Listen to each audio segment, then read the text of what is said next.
বছর। থেকে 3 থেকে 6 বছর। 3 থেকে 0 থেকে 9 কিন্তু সম্ভবত সম্ভবত 2.5 থেকে 6 বছর। না, নিয়ম হচ্ছে 3 3 থেকে বছর। 6। 3 নিয়ম হচ্ছে বছর। 3 থেকে 6, হ্যাঁ, নিয়মটা কিন্তু 3 থেকে 6 বছর। হুম, নিয়মটা হলো 3 থেকে 6 বছর। 6 বছর থেকে 3 বছর বাচ্চাদের কথাবার্তা শেখানো। হ্যাঁ, মানে ছোটদের, আরো ছোটদের না, মানে মানে যে পড়ানো হয়, যেটা যাদের জন্য প্রাক প্রাথমিক শিক্ষা, সেটা হচ্ছে 3 থেকে 6। 3 থেকে 6 পর্যন্ত তারা আইসিডি সেন্টারে পড়বে, এবং যখনই 6 পার হয়ে যাবে তখন সে কোন স্কুলে যাবে? তখন সে প্রাইমারি প্রাথমিক স্কুলে যাবে। স্কুল। তখন সে কিন্তু প্রাইমারি স্কুলে যাবে, তাই না?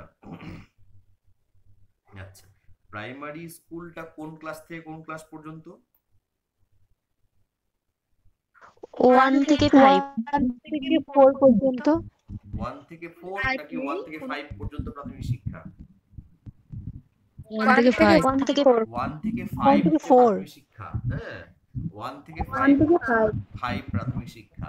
আর 5 থেকে 8 হচ্ছে, সরি, 6 থেকে 8 হচ্ছে উচ্চ প্রাথমিক শিক্ষা। 6 থেকে 8 উচ্চ প্রাথমিক শিক্ষা, এবং 9 10 হচ্ছে কি মাধ্যমিক শিক্ষা, এবং 11 12 হচ্ছে উচ্চ মাধ্যমিক শিক্ষা। তারপরে তো উচ্চতর শিক্ষা, যেগুলো হচ্ছে বিএ, মানে বিএ, এমএ বা বিএসসি, এমএসসি, সেগুলো আরো উচ্চতর। তো আমাদের অতটুকু দরকার নেই, আমাদের হচ্ছে শুধু এটুকু জানলেই হবে যে প্রাক প্রাথমিক শিক্ষাটা কত ক্লাস থেকে কত ক্লাস, প্রাথমিকটা কত ক্লাস থেকে কত ক্লাস, আর উচ্চ প্রাথমিকটা কত ক্লাস থেকে কত ক্লাস। তাহলে প্রাক প্রাথমিক হচ্ছে প্রাক প্রাথমিক হচ্ছে 3 বছর থেকে শুরু করে 6 বছরের বাচ্চাদের জন্য। আর তারপরে 6 বছর থেকে শুরু করে, মানে অর্থাৎ ক্লাস 1 থেকে ক্লাস 5 পর্যন্ত, 6 থেকে 11 বছর পর্যন্ত প্রাথমিক শিক্ষা, 11 থেকে 14 পর্যন্ত, 11 থেকে 14 পর্যন্ত হচ্ছে উচ্চ প্রাথমিক শিক্ষা। এবং হচ্ছে কি, আমাদের দেশের যে জাতীয় শিক্ষানীতি, সেখানে হচ্ছে এতদিন পর্যন্ত পাশ ফেল প্রথা তুলে দেওয়া হয়েছিল। তোমরা নিশ্চয়ই এটা রিসেন্টলি খবরে দেখেছো। পাশ ফেল প্রথা কিন্তু আমরা অনেকেই জানি যে শুধুমাত্র আমাদের রাজ্যেই, পশ্চিমবঙ্গে শুধুমাত্র পাশ ফেল বোধহয় নেই, এখানে সবাই পাস, কিন্তু এটা জাতীয় শিক্ষানীতির একটা অংশ ছিল। জাতীয় ইন দ্য সেন্স গোটা দেশেই, যে সেখানে কিন্তু ফেল করানো যাবে না। তোমরা নিশ্চয়ই খবরে দেখেছো, গত সপ্তাহেই আবার বলা হয়েছে যে ফেল ফিরিয়ে নিয়ে আসা হবে। হ্যাঁ, ফেল ফিরিয়ে নিয়ে আসা হবে, এবং সেখানে অনেক কিছু বলা আছে, তার মধ্যে দুটো শর্ত বলা রয়েছে, যে কোনো বাচ্চা যদি ফেল করে তাহলে তার আবার পরীক্ষা নিয়ে নিতে হবে, যেন সেই বাচ্চাটা পাস করে। তো দেখো, আলটিমেটলি ব্যাপারটা কি হলো, মানে যদি একটা বাচ্চা একবার ফেল করে, তাকে আবার পরীক্ষা নিতে বলা হয়েছে, এবং তার আগে থেকে ক্লাস করতে বলা হয়েছে, মানে ক্লাস করানো হবে, ক্লাস করিয়ে আবার পরীক্ষা মানে নিতে হবে। তো এরকম ঝামেলার মধ্যে কোনো টিচার যাবেন না। প্র্যাকটিক্যালি তোমরা যদি দেখো, কেউ কিন্তু যাবে না, যে একটা বাচ্চাকে ফেল করালাম, এখন তার আবার ক্লাস নিতে হবে, নিয়ে তার আবার পরীক্ষা নিতে হবে, তাকে পাস করাতে হবে। তো টিচাররা তো এরকম ঝামেলার মধ্যে যাবেন না, তারা কিন্তু একবারেই বাচ্চাটাকে পাস মার্ক দিয়ে পাস করিয়ে দেবেন। সুতরাং যেটা দেখা গেল যে পাস ফেল ফিরে এলেও প্র্যাকটিক্যালি কিন্তু সেটা থাকলো না, ওই ফেল কিন্তু থাকলোই না, সবাই পাস। তবুও দেখবে সবাই পাস আপ টু ক্লাস 8, কোনো ফেল নেই। এটা একটা অন্য টপিক, তবুও আলোচনার টপিক যেহেতু, তোমাদের আসতেই পারে, জিজ্ঞেস করা হতেই পারে। তোমরা কেউ কি বলতে পারবে যে রাইট টু এডুকেশন, শিক্ষার অধিকার আইন 2009, এটা সম্পর্কে কেউ এক লাইন দু লাইন বলতে পারবে? শিক্ষার অধিকার আইন, আরটিই, আরটিইর ফুল ফর্ম জিজ্ঞেস করা হয়। আর বিশেষ করে যারা বিএড বা ডিএলএড করেছো, তাদের কিন্তু আরটিই, এসএসএ, এগুলো জিজ্ঞেস করা হবে। আমি তোমাদের নোটস হয়তো দিয়েছি, যদি না দিয়ে থাকি আমি স্যার, হ্যাঁ বলো, আসবে এটা। আরটি অর্থাৎ রাইট টু এডুকেশন বলতে বোঝায় 5 থেকে 14 বছরের শিশুদের সরকারিভাবে বই, খাতা, কলম সম্পূর্ণ ফ্রিতে দিয়ে এবং মিড ডে মিলের ব্যবস্থা করে তাদের শিক্ষা দেওয়া। আচ্ছা, 5 থেকে 14 নাকি 6 থেকে 14? 6 থেকে 14 কিন্তু, হ্যাঁ স্যার এটা হ্যাঁ, 6 মনে থেকে আসছে না। 14, ঠিক আছে।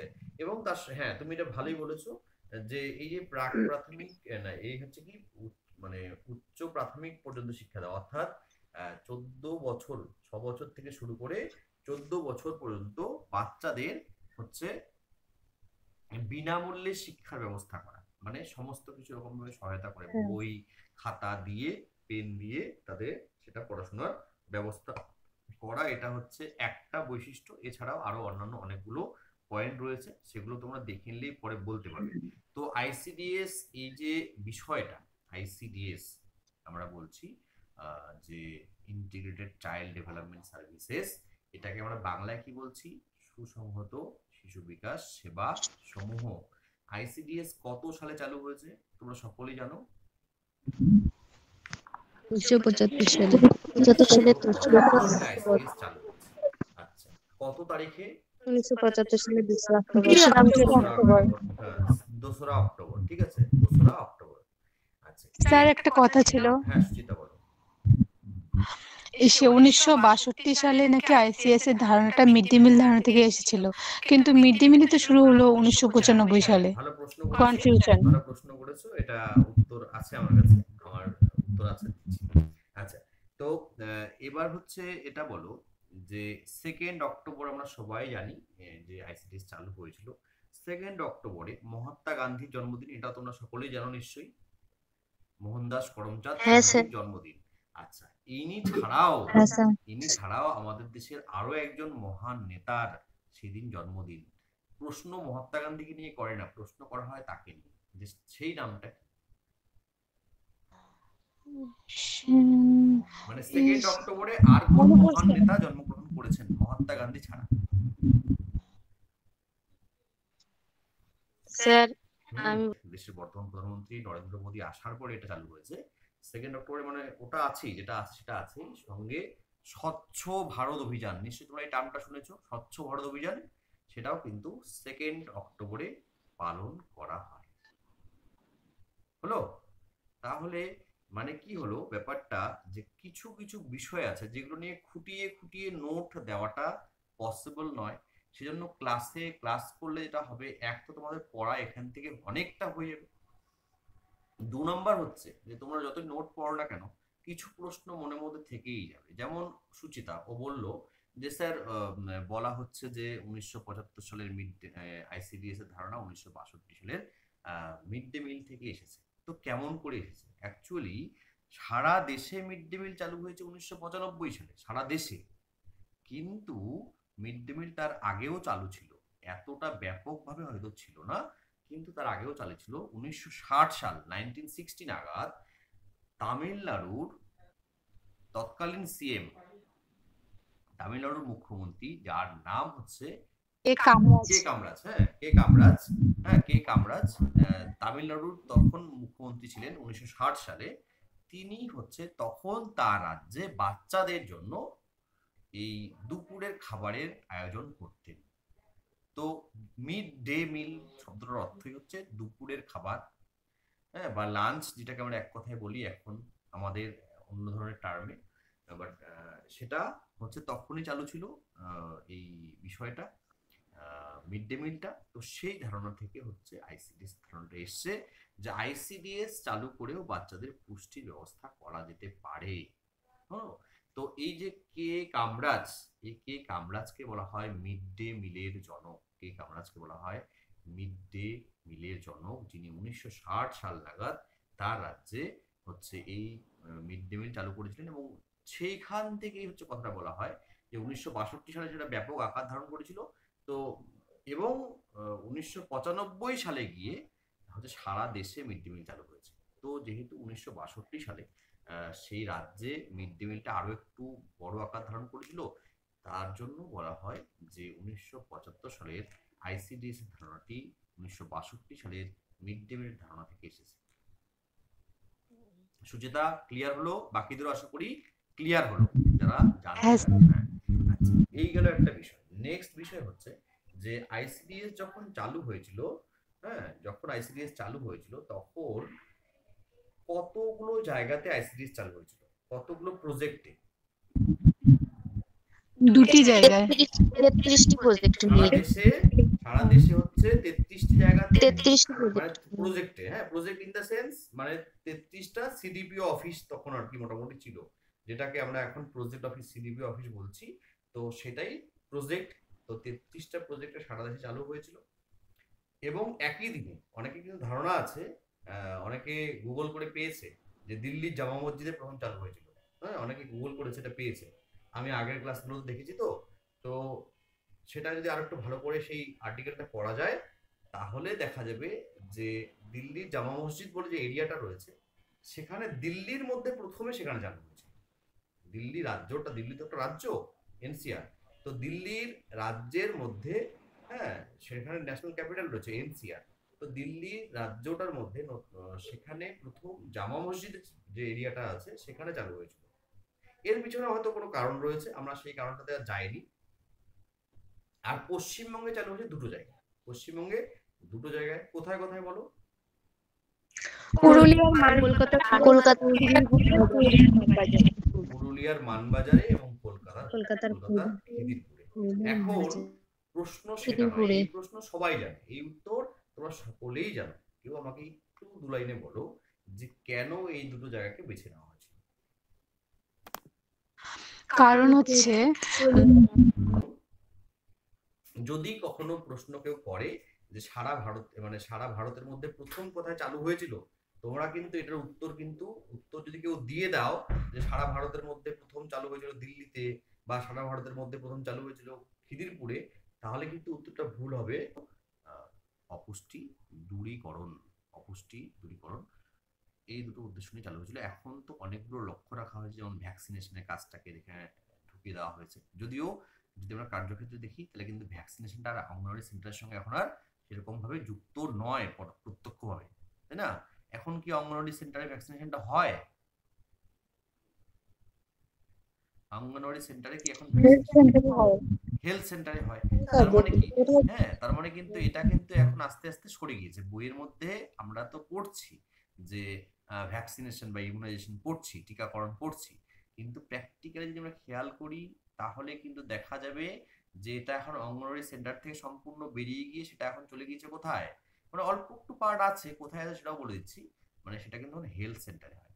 আগে অঙ্গনওয়াড়ি সেন্টারে ওষুধ দেওয়া হতো, যেমন জ্বরের ওষুধ দেওয়া হতো, পেট খারাপের ওষুধ দেওয়া হতো, তারপরে চুলকানির স্কাবিল দেওয়া হতো, চুলকানির অনেকেই দেখেছো, লাল ওষুধ দেওয়া হতো, লাল ওষুধ। তারপরে কৃমির ওষুধ দেওয়া হতো। এখন অঙ্গনওয়াড়ি সেন্টারে কোনো ওষুধ দেওয়া হয় না। আইএফএ ট্যাবলেট দেওয়া হতো, এখন আইএফএ ট্যাবলেট কিন্তু অঙ্গনওয়াড়ি সেন্টারে দেওয়া হয় না। যদি ইন্টারভিউতে জিজ্ঞেস করা হয় যে আইএফএ ট্যাবলেট কোথা থেকে দেওয়া হয়, তোমরা কিন্তু কেউ ভুল করেও বলবে না যে অঙ্গনওয়াড়ি সেন্টার থেকে দেওয়া হয়। আইএফএ ট্যাবলেট দেওয়া হয় সুস্বাস্থ্য কেন্দ্র থেকে, মানে হেলথ সেন্টার থেকে, বা স্বাস্থ্য কেন্দ্র বললেও হবে। এবং তোমরা জানো এটাও, যে স্কুল থেকেও কিন্তু আইএফএ ট্যাবলেট দেওয়া হয়।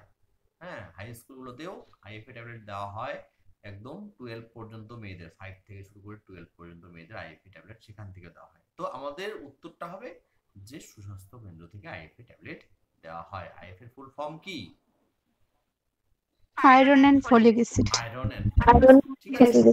হ্যাঁ, তো এটা হচ্ছে মেইনলি এটা মহিলাদের জন্য, মানে কিশোরী বলো, মহিলা গর্ভবতী বলো, বা প্রসূতি বলো, বা মহিলা বলো, এদের জন্য এটা ভীষণ দরকারি একটা জিনিস। আয়রনের ঘাটতি হলে অনেক ধরনের সমস্যা হয়। তো সেই জন্য এই আয়রন এবং ফলিক অ্যাসিড ট্যাবলেট দেওয়া হতো। এটা আমাদের দেশেও কোথাও না কোথাও সাহায্য ঠিকই পাঠায়। যেমন যখন বাংলাদেশে করোনা হয়েছিল, তখন আমাদের দেশ থেকে এখান থেকে ভ্যাকসিনেশন গিয়েছিল, মানে ভ্যাকসিনগুলো পাঠানো হতো, বা অন্যান্য অনেক কিছু জিনিস পাঠানো হতো। তো সাহায্য তো হয়েই যায়, কেউ না কেউ কাউকে না কাউকে কোনো না কোনোভাবে সাহায্য করে। আমরা কোথা থেকে হয়তো সাহায্য পাচ্ছি, আমরা কাউকে সাহায্য করছি। তো এভাবে অল্টারনেট হয় জিনিসগুলো, ইন্টারচেঞ্জ হয় বা এক্সচেঞ্জ হয়। এখন ইউনিসেফের একটা বড় ভূমিকা রয়েছে আইসিডিএস সেন্টারগুলোতে। ইউনিসেফের একটা বড় ভূমিকা রয়েছে আইসিডিএস সেন্টারগুলোতে। ইউনিসেফ অনেক বড় অর্থ সাহায্য করে থাকে আমাদের দেশে আইসিডিএস সেন্টারগুলো রান করার জন্য। ফল বেরিয়ে আসবে যে আমরা কত ভালো আছি, সেখানকার লোকেরা কত কষ্ট করে খাওয়া দাওয়া করে। হ্যাঁ, তো এই ইউনিসেফ হচ্ছে একই রকম ভাবে, দাঁড়াও আমি আজমির একটা শুনছি, এই ইউনিসেফ হচ্ছে একই রকম ভাবে এখনো হচ্ছে আইসিডিএস এর সঙ্গে যুক্ত। যেহেতু এটা শিশুদের, হচ্ছে জন্য একটা আমাদের দেশে কার্যক্রম, একটা অনেক বড় একটা প্রোগ্রাম। তো এখানে ইউনিসেফের একটা বড় ভূমিকা রয়েছে। তারা এখনো বিভিন্ন রকম ভাবে এখানে সাহায্য করে, সেটা ভ্যাকসিনেশনের বিষয়ে হোক, সেটা খাবার দাবারের বিষয়ে হোক, অর্থকরী বিষয়ে সাহায্য করে। আবার কে রয়েছে, আবার হচ্ছে WHO, world health organisation. World health organisation কারা? এরা কিন্তু সারা বিশ্বের মানব জাতির, হ্যাঁ মানে সেখানে স্ত্রী পুরুষ নির্বিশেষে সকলেরই, হ্যাঁ সকলেরই মানব জাতি সকলেরই স্বাস্থ্যের বিষয়টা এনারা দেখেন। তো আমাদের আইসিডিএস এ হচ্ছে মানে ইন্টারন্যাশনাল দুটো বিষয় রয়েছে, একটা হচ্ছে ইউনিসেফ, একটা হচ্ছে WHO। এছাড়াও আমাদের দেশের ICMR রয়েছে, হ্যাঁ তাদেরও ভূমিকা অবশ্যই রয়েছে, কারণ সেটা হচ্ছে আমাদের দেশের রিসার্চ অর্গানাইজেশন, তাদের একটা বড় ভূমিকা রয়েছে ICMR। তো এতগুলো কথা বললাম এই জন্য যে তোমাদের কাউকে কাউকে জিজ্ঞেস করা হতে পারে যে তুমি কেন হেল্পার হতে চাও বা ওয়ার্কার হতে চাও। এই বিষয়টা যদি সেখানে প্রেজেন্ট করতে পারো, ঠিক আছে, তাহলেই কিন্তু দেখবে যে তারা কিন্তু খুশি হবেন এবং তোমাকে যেখানে ভাবছিলেন যে এতক্ষণ তারা 8.5 নাম্বার দেবেন, তারা কিন্তু 9.5 নাম্বার দিয়ে দেবেন, বা এতক্ষণ ভাবছিলেন যে 6.5 দেবেন, তারা 7.5 দিয়ে দেবেন, মানে আরো একটু নাম্বার বেড়ে যাবে যখন ক্যান্ডিডেটের মধ্যে দেখবেন তিনি যে ক্যান্ডিডেটের মধ্যে কি রয়েছে, যে পজিটিভ অ্যাটিটিউড রয়েছে, তার মধ্যে উৎসাহ রয়েছে বিষয়টা নিয়ে, তার মধ্যে আগ্রহ রয়েছে। এই দেখো আমি 1 ঘন্টা 14 মিনিট হয়ে গেল, আমি একা বক বক করে গেলাম। কেমন করে? আমি কি এগুলো নিয়ে বই নিয়ে পড়েছি নাকি? পড়িনি তো। আমি তোমাদের এই ক্লাস করাতে অনেকগুলো বিষয় আমার জানা, অনেকগুলো বিষয় আমি জানি, আমার জানা হয়েছে, তাই আমি কিন্তু এক নাগাড়ে বলে যেতে পারছি। তো এভাবে হচ্ছে যদি তোমরা গল্পের মতো করে বিষয়গুলোকে দেখো, নোটগুলোকে নোটের মতো করে না দেখে মনে যেন করো যে একটা গল্পের বই পড়ছি, তাহলে দেখবে নোটটা পড়তে বেশি সুবিধা হচ্ছে। আর যদি কেউ দেখো, কারো যদি মনে হয় আচ্ছা এতগুলো PDF, 12, 13টা, 14টা, 15টা PDF, সেগুলোর মধ্যে আবার 10টা 12টা করে পৃষ্ঠা রয়েছে কোনো কোনোটাতে, তাহলে কেমন করে এতগুলো পড়বো? তাহলে দেখবে শেষ পর্যন্ত কোনো পড়া তোমাদের হবে না। তো যারা এখানে বুদ্ধিমতী রয়েছে, তারা কিন্তু সেই বিষয়টা নিজেদের মতো করেই পড়াশোনা করে নেবে বলেই আমি বিশ্বাস করি, কারণ তোমরা প্রত্যেকেই হচ্ছে লিখিত পরীক্ষায় পাস করেছো। যদিও তোমাদের কম্পিটিশনটা একের সঙ্গে অন্যের নয়, তবুও নিজের বেস্ট লেভেলটাকে কিন্তু সেখানে দিয়ে আসতে হবে, নিজের লেভেল বেস্ট সেখানে দিয়ে আসতে হবে, যেন তোমার যে ইন্টারভিউ হলো, তোমার পরে যে বা তোমার আগে যে ইন্টারভিউ দিয়েছিল, তাদের দুজনের ইন্টারভিউয়ের থেকে বা তাদের 5 জন 10 জনের ইন্টারভিউয়ের থেকে তোমার ইন্টারভিউটা সবার থেকে ভালো হয়। সেই হিসেবে কিন্তু তোমরা হচ্ছে সেখানে প্রস্তুতি নিয়ে যাবে, সময় তোমরা পাবে বলেই আমি এক্সপেক্ট করছি, আমি আশা করছি। কি বলা হয় ইংরেজিতে বলা হয়, জিজ্ঞেস করা হয়। তো IMR হলো ইনফ্যান্ট মর্টালিটি রেট বা শিশু মৃত্যুর হার, আর IMR আর MMR হলো ম্যাটারনাল মর্টালিটি রেট বা মাতৃ মৃত্যুর হার। ঠিক আছে, তো এই হলো দুটো ফুল ফর্ম যেগুলো জিজ্ঞেস করা হয়। আচ্ছা, এবার ICDS সেন্টারে কি কি পরিষেবা দেওয়া হয় এগুলো তোমরা সবগুলো নিজেরাই পড়বে, যেমন পুষ্টি, যেটা সাপ্লিমেন্টারি নিউট্রিশন প্রোগ্রাম। আচ্ছা, এই প্রসঙ্গে বলি যে সাপ্লিমেন্টারি নিউট্রিশন প্রোগ্রাম তোমরা হয়তো অনেকবার করে পড়েছো, বা SNP অনেকেই পড়েছো।